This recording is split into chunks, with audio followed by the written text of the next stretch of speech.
तो सलाम हो गया तमाम शौकी भाइयों को। क्या हाल चाल है भाई? हमने कबूतर वगैरह खोल दिए।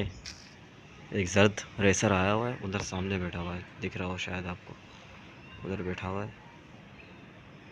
हमने अभी खोले, तैयारी पे चलने कबूतर, आप लोगों को पता है। अभी हम इनको उड़ाएंगे भी।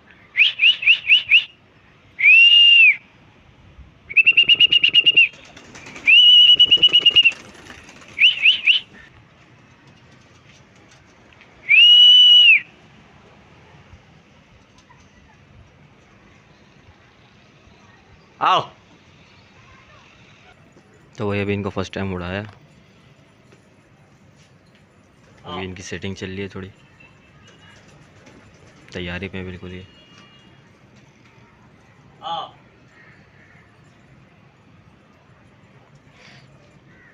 अभी इनके कुंडे थोड़े जाम है, इनको पानी वगैरह लगेगा तो सेटिंग में आ जाएंगे बिल्कुल। ये शिकार आ गया, शिकार आ गया। उतर रहा है भाई, बेटा यार से उतर नीचे। ये आ गया।